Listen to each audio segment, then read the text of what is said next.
It started as a peaceful evening for the Johnson family. They had just finished a long week and decided to take a relaxing walk through their neighborhood, something they had done countless times before. The sun was setting, casting a warm glow over the quiet street as their kids laughed and played ahead of them. But what was supposed to be a simple, peaceful outing quickly turned into a nightmare, one they never saw coming. From the porch of a house a few doors down, a couple watched them with cold, disapproving eyes. At first, the Johnsons paid no mind to it. People stared all the time. But then, the couple stepped off their porch and onto the sidewalk, their expressions hard and unwelcoming. It started with words, sharp, cruel remarks thrown in their direction. "You don't belong here," the man sneered, his hand resting on something at his waist. The woman beside him smirked, adding, "Turn around before you regret it." At that moment, the weight of the situation hit them. This wasn't just about stares or whispers behind their backs. This was different. Before they could fully process what was happening, the man reached for something, and when he pulled it out, the Johnsons' hearts pounded. A gun. The woman followed suit, pointing her own weapon directly at them. Time seemed to slow. The kids, unaware of the danger, continued laughing a few feet away. But for the parents, fear settled deep in their bones. They had done nothing wrong. They were simply existing, walking, breathing. And yet, here they were, being threatened for it. The couple stood firm, their eyes full of hate, their hands steady on the weapons. What happened next would change everything. A neighbor had seen it all and, without hesitation, called the police. But justice doesn't always move fast, and for a terrifying moment, the Johnsons weren't sure if they would make it out of this situation unharmed.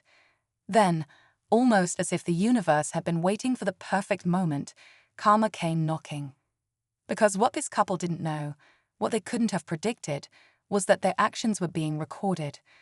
A camera from across the street had captured everything. Every word, every threat, every second of their cruel intimidation. And when the truth came to light, the consequences were swift and unavoidable. But how did it all unfold? What happened when the authorities arrived? And did this couple finally face the justice they so rightfully deserved? Stay tuned, because this is a story you won't want to miss. The Johnsons stood frozen, their hearts pounding as they faced the armed couple. The tension in the air was thick, an unbearable weight pressing down on them. For a split second, time seemed to stop. The children's laughter in the background felt distant, like it belonged to another world, one where families could walk safely without fear. But in this moment, they were trapped in a nightmare, one that had been forced upon them for no reason other than pure hatred.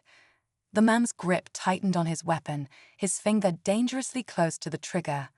The woman, standing beside him, seemed to enjoy the fear they had caused. "Did you hear what we said?" she hissed, her voice sharp like a blade. "Turn around, get out of here." The Johnsons exchanged a look. They knew they had done nothing wrong. This was their neighborhood too. But looking at the cold expressions on the couple's faces, it was clear. Reasoning with them wasn't an option. Any wrong move could push the situation over the edge. Then, in the distance, the wail of sirens cut through the thick silence. The neighbor's call had reached the police, and help was on the way. But would they arrive in time? The couple stiffened. The man's eyes darted around, realizing that their actions might have been witnessed. The woman muttered something under her breath, her confidence flickering. But even as the sirens grew louder, they didn't lower their weapons. If anything, their grips tightened. What had driven them to this? Who were they to believe they had the power to decide who belonged and who didn't? The Johnsons had seen them before, brief glances in passing, nothing more than two faces in the neighborhood. They had never spoken, never had any conflict. But sometimes, hatred doesn't need a reason. Sometimes, it festers in silence, waiting for a moment to explode. As the police cars pulled up, flashing lights illuminated the street, bouncing off the couple's tense faces. But instead of surrendering, the man took a step closer, his expression unreadable. The woman did the same. It was as if they had convinced themselves they had the right to do this, as if there would be no consequences. But they had made a mistake. A camera had caught it all, and the truth was about to come out. What happened in the next few moments would shock everyone, because while the Johnsons thought the worst was over, the real chaos was just beginning. And when the truth unraveled, it would send ripples far beyond this quiet street. The flashing red and blue lights painted the street in a chaotic glow, but even with the police now present, the tension didn't break. Officers stepped out of their cars, hands resting near their holsters, eyes scanning the situation with practiced caution. They had received a report of an armed threat, but in those first few moments, no one moved. No one spoke. It was as if the entire block was holding its breath. The Johnsons didn't dare make a sudden movement. Their children, sensing something was wrong, had fallen silent, gripping their parents' hands with wide, fearful eyes. The officers' focus shifted between them and the couple still standing with their weapons raised. The man, his jaw clenched, his knuckles white, didn't lower his gun. The woman, standing stiffly beside him, muttered something under her breath. It was hard to tell whether it was frustration or fear. One officer took a cautious step forward. "Put the guns down," he said firmly, his voice steady but commanding. "Now." For a moment, it wasn't clear if they would comply. The man hesitated, glancing at the woman, as if waiting for her approval. The officers tensed, fingers twitching near their weapons, prepared for the worst. But then, as if finally realizing the weight of the situation, the woman sighed sharply and lowered her gun first. The man followed, but slowly, too slowly. His expression twisted in something like anger, but also defiance, as if he couldn't believe the night had taken this turn. The officers moved in, confiscating the weapons and separating everyone. The Johnsons were pulled aside, their voices shaking as they recounted what had happened. Their neighbor, the one who had called for help, stepped forward, their phone still in hand. "I have it all on camera," they said, their voice unwavering. "Everything." The officers exchanged glances, and for the first time that night, the reality of the situation started to shift. This wasn't just a misunderstanding or a heated argument gone too far. There was proof, clear, undeniable evidence of what had happened, and that changed everything. But as the couple was questioned, their story took a different turn. "We were defending our property," the man argued, his voice laced with entitlement. "They were threatening us." The woman nodded quickly, trying to spin their version of events. "They were acting suspicious," she added. "We didn't know what they were capable of. It was a blatant lie." And yet, as the officers scribbled down notes, the question hung heavy in the air. Would the truth be enough? Or would the Johnsons, despite everything, still have to fight to be believed? Because while the weapons were lowered, the battle was far from over. The street felt colder now, even though the night had barely set in. The tension hadn't lifted. If anything, it had only thickened, swirling between the officers, the Johnsons, and the couple who now stood separated, their expressions shifting between anger and unease. The flashing lights reflected off the pavement, casting eerie shadows that stretched across the neighborhood like something out of a bad dream. The officers reviewed the footage, their faces unreadable. The Johnsons watched in silence, their hearts pounding with every second that passed. This was it, the proof that could finally hold the couple accountable. And yet, the doubt still lingered in the air. The man's voice cut through the quiet.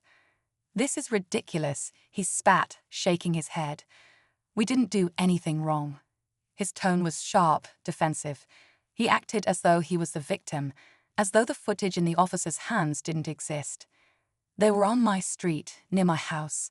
I have every right to protect myself." The woman standing nearby folded her arms, her eyes darting between the officers and the growing number of neighbors who had stepped outside, drawn by the commotion.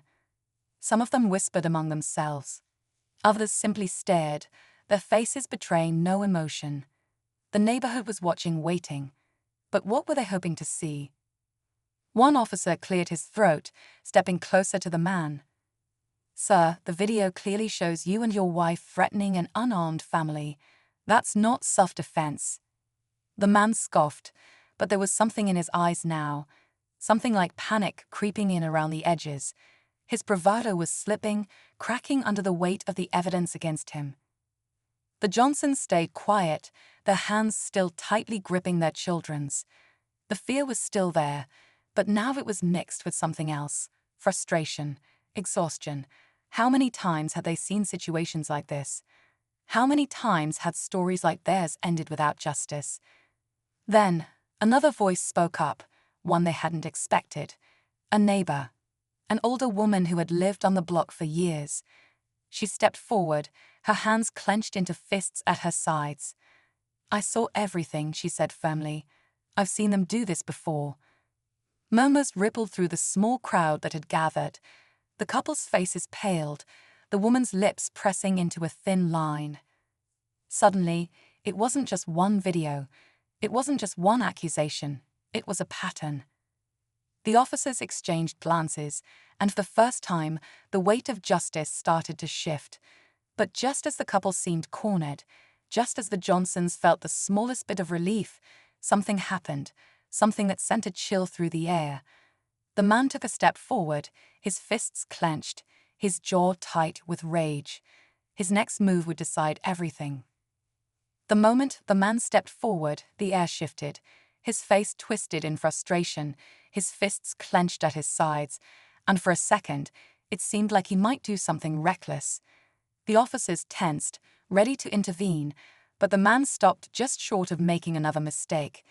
His breathing was heavy, his eyes darting around, searching for some kind of escape from the reality closing in on him. Then, the woman beside him did something unexpected. She turned to one of the officers, her voice suddenly shaking. "This is all a misunderstanding," she said quickly, her confidence slipping. "We thought they were breaking in. We didn't mean to." She trailed off, catching herself before saying too much. But it was already too late. The crowd, once only murmuring, grew louder. The truth was unraveling, and there was no stopping it now. The older neighbor who had stepped forward earlier shook her head. "That's a lie," she said firmly. "You knew exactly what you were doing." But just as it seemed like the couple was completely backed into a corner, a second twist hit, one no one saw coming. From the other side of the street, another voice rang out, "I have footage too." Everyone turned. A younger man, holding his phone, stepped forward. He was another neighbor, one who had been watching from his driveway the entire time.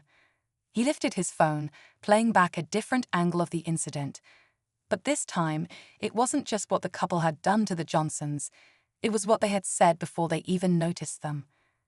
The video started a few minutes earlier, capturing the couple in conversation on their porch. Their voices were clear, their words unmistakable. "If I see them walk by here again, I swear."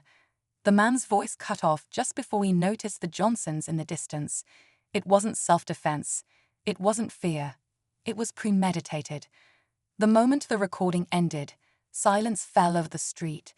The officers stared at the couple, their expressions unreadable, but the shift in energy was undeniable. The woman's face went pale, her hands shaking at her sides. The man swallowed hard, but his jaw was still set, like he was refusing to accept the weight of what had just been exposed. The Johnsons didn't move, their emotions tangled between relief and the lingering fear of what could have happened. Would this finally be enough? Would the truth hold up this time? The officers straightened, one of them pulling out a pair of handcuffs. But before anything could happen, the man did something no one expected, something that changed the course of the night once again. Just as the officer reached for his cuffs, a man lunged. It wasn't a full attack, more of a desperate, last-ditch effort to twist the situation in his favor. He yanked his arm away, his voice rising in anger. "You're making a mistake," he shouted. "I was protecting my home." His voice cracked, not with fear, but with the realization that no one believed him anymore. The officers reacted instantly. Within seconds, he was forced to the ground, his arms pinned behind his back as he struggled, still yelling protests that no one was listening to. The woman, standing frozen, her hands shaking, seemed unsure of whether to intervene or stay silent. But before she could make a decision, an officer turned to her. "Ma'am, turn around," he said firmly, "hands behind your back." For a moment, it seemed like she might refuse. Her lips parted, as if she had one last lie left to tell. But then she saw the faces of the neighbors watching, the police officers who had heard every excuse, the Johnsons who had done nothing but try to enjoy their evening. She exhaled sharply and did as she was told. The tension broke, but it didn't disappear. The Johnsons, though relieved, still felt the weight of what had just happened pressing down on them. The neighborhood, once quiet and peaceful, had become the scene of something they never thought they'd experience firsthand. As the officers secured the arrests, another officer approached the Johnsons. "We have everything we need," he assured them. "The footage, the statements, it's all going to be in the report." His voice was steady, professional, but there was something else beneath it, something that hinted at the weight of cases like this. Once it didn't always end in justice. The couple, now in handcuffs, were led toward the squad cars. The man was still muttering under his breath, but the woman, she turned her head slightly, her gaze locking onto the Johnsons for just a moment. There was no apology in her eyes, no regret, just something cold and unreadable. Then she was gone, pushed into the back seat of the police car as the door shut behind her. The street was quiet again, except for the low murmurs of neighbors still processing everything. The Johnsons stood together, their children still holding onto them, unsure of what to say. But then, just as they thought it was all over, the young neighbor with the second video spoke again. "There's something else," he said, his voice hesitant. He glanced down at his phone, scrolling through the footage. "I caught something else in the background, something weird."